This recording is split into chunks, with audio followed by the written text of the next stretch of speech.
السلام علیکم ورحمۃ اللہ وبرکاتہ۔ آج کی اس ویڈیو میں ہم بات کریں گے کہ وضو کیسے بنایا جاتا ہے، وضو کا طریقہ کیا ہے اور وضو کی فضیلت کیا ہے۔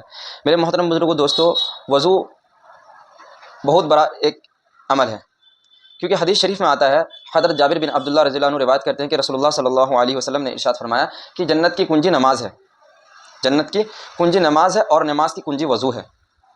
اور ایسے بھی وضو کے بہت سارے فضائل ہیں۔ حدیث شریف میں آتا ہے کہ جو شخص وضو کرتا ہے سنت کے مطابق، سنت کے طریقے سے، سنت کے مطابق اور سنت کے حساب سے وضو کرتا ہے تو اس کے گناہ ایسے جھڑ جاتے ہیں جیسے کہ اس کی ماں نے اس کو عجیب پیدا کیا ہو۔ تو میرا آج کے ویڈیو میں یہ بتانے کا مقصد ہے کہ وضو کیا کیسے جاتا ہے، وضو میں کیا چیز ضروری ہے۔ بہت سارے لوگ ایسے ہیں کہ وضو تو کرتے ہیں لیکن اس کا وضو ہوتا ہی نہیں۔ جب تک وضو نہیں ہوگا ہمارا تو ہماری نمازیں کیسے قبول ہوگی؟ جب ہماری نمازیں قبول نہیں ہوگی تو پھر اللہ سے ہمارا کنیکشن کیسے اچھا ہوگا؟ تو اس لیے میں آج کے اس ویڈیو میں بات کروں گا کہ وضو کا سنت طریقہ کیا ہے اور وضو کا فرائض طریقہ کیا ہے۔ تو ہم سب سے پہلے بات کرتے ہیں سنت فرض کا۔ میرے محترم بھائی، اگر انسان وضو کرتا ہے تو اس کے فرائض میں سے اگر کچھ بھی چھوٹ جاتا ہے تو اس کا وضو نہیں ہوتا ہے۔ اگر وضو کے فرائض میں سے کوئی چیز بھی اگر وہ چھوڑ دے وضو کے دوران تو اس کا وضو ہی نہیں ہوتا ہے۔ تو ہم بات کرتے ہیں کہ آج وضو میں کتنے فرائض ہیں۔ تو وضو میں 4 فرض ہے۔ کتنا ہے؟ 4 فرض ہے۔ اگر ان چاروں میں سے کوئی بھی شخص ایک چیز کو بھی چھوڑ دیتا ہے تو اس کا وضو ناقص، یعنی اس کا وضو نہیں ہوا، اور اس کا وضو نہیں ہوا تو اس کی نمازیں کیسے ہوگی؟ آپ ہی بتائیے۔ تو نماز کے لیے شرط ہے وضو کا صحیح ہونا، یعنی نیک اعمال صالحہ کے قبول ہونے کے لیے شرط ہے، جو ہے پہلی شرط ہے وہ وضو۔ اور وضو ہمیں ویسے کیسے کرنا ہے جیسے کہ اللہ اور اللہ کے رسول صلی اللہ علیہ وسلم نے ہمیں بتایا۔ تو وضو کے فرائض 4 ہیں۔ نمبر 1، پیشانی کے بالوں سے ٹھوڑی کے نیچے تک، ایک کان کی لو سے دوسری کان کی لو تک پورا چہرہ دھونا۔ اگر کوئی شخص چہرہ دھوتا ہے، اتنا دھوتا ہے یا اتنا ہی دھوتا ہے، یا پورا حصہ جہاں تک دھونے کا ہے کہ ایک کان کی لو سے دوسری کان کی لو تک اور یہاں کے بالوں سے لے کے ٹھوڑی کے نیچے تک یہاں تک پورا چہرہ دھونا ہے۔ اگر اس بیچ میں اس کا تھوڑا سا بھی چہرہ خشک ہو جاتا ہے تو اس کا وضو نہیں ہوتا ہے۔ لوگ وضو کرتے ہیں ادھر خیال نہیں رکھتے کہ اس کا یہ جگہ تر ہوا کہ نہیں ہوا، ادھر کا دھیان نہیں رکھتے، وہ بس پانی چہرے پہ مار لیتے اور کہتے ہو گیا وضو۔ میرے بھائی، اس کا دھیان رکھنا بہت ضروری ہے۔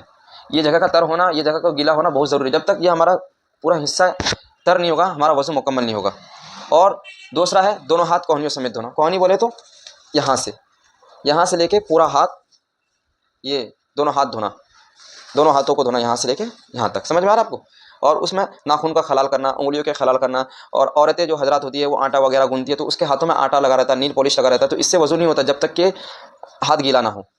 تو ان سب چیزوں کا وضو میں دھیان رکھنا بہت ضروری ہے۔ تو یہ ہمارا فرائض میں آ رہا ہے۔ اب کوئی وضو کر رہا ہے، اس نے ہاتھوں کا خلال نہیں کیا یا اس کے ہاتھ میں آٹا وغیرہ لگا ہوا، اس کا ہاتھ گیلا نہیں ہوا تو اس کا وضو ہی نہیں ہوا مکمل۔ اور جب وضو مکمل نہیں ہوگا تو نماز کیسے مکمل ہوگی؟ تو یہ ہے دوسرا فرائض۔ تیسرا ہے تھوڑا سا پانی لے کر سر کا مسح کرنا۔ مسح کرنے کا طریقہ کیا؟ ایسے کر لیجیے آپ، ٹھیک ہے، تو ہو گیا۔ لیکن سنت طریقہ یہ ہے کہ ایک بار ہاتھ ایسے لے کر جائے، پھر دوبارہ واپس لے کر ایسا ہے، پھر یہ جو ہے نا شہادت کی انگلی کو کان کے اندر ڈالے اور یہ انگوٹھا سے کان کا ایسے مسح کر لے۔ یہ ہے وضو کا تیسرا طریقہ جو کرنا ضروری ہے۔ چوتھا طریقہ ہے دونوں پیر ٹخنوں کو سمیت دھونا۔ میں پیر یہاں پہ دکھا نہیں رہا، لیکن جو ہمارا پیر ہے وہاں پہ جو ٹخنا ہوتا ہے جو ایسے ہے گول، دونوں پیر کو ان سمیت دھونا اور اس میں پیروں کی انگلیوں کا بھی خلال کرنا، یعنی اچھی طریقے سے دھونا، پورا پیر دھل جانا چاہیے، گٹوں سے نیچے تک پورا پیر دھلنا چاہیے۔ یہ ہے وضو کا فرائض۔ 4 چیزیں وضو میں فرض ہے۔ اگر 4 چیزیں میں سے کوئی ایک چیز بھی آدمی چھوڑ دیتا ہے تو اس کا وضو نہیں ہوتا ہے، ناقص وضو ہے۔ تو آج اس ویڈیو میں ہم بات کریں گے بس فرائض کی وضو کے، اور انشاءاللہ اگر یہ ویڈیو آپ لوگوں کو اچھا لگا تو بتائیے گا۔ اس کے بعد ہم ایک ویڈیو بنائیں گے جس میں بتائیں گے کہ وضو کا سنت طریقہ کیا ہے۔ فرائض کیا ہے کہ فرائض کے کرنے سے وضو مکمل ہو جاتا ہے، سنت کے طریقے سے کرنے سے زیادہ ثواب ملتا ہے اور نبی صلی اللہ علیہ وسلم کی شفاعت کے مستحق ہوتے ہیں ہم۔ تو ہم اس میں بات کرتے ہیں فرائض۔ اگر کسی شخص کو جلدی ہوتا ہے، نماز کھڑی ہے، نماز چھوٹنے کا خدشہ ہو یا جنازے کی نماز جانے کا خطرہ ہو یا پانی کم ہو، تو اس صورت میں وہ بس فرائض یعنی چہرہ دھو لے اور دونوں ہاتھ کوہنیوں سمیت سر کا مسح اور پیر ٹخنوں تک دھو لے تو اس کا وضو ہو جائے گا، اس سے وہ نماز پڑھ سکتا ہے۔ ویڈیو اچھی لگی ہو تو شیئر کیجیے گا اور کامنٹ کیجیے گا اور چینل کو سبسکرائب کر دیجیے گا۔ السلام علیکم ورحمۃ اللہ۔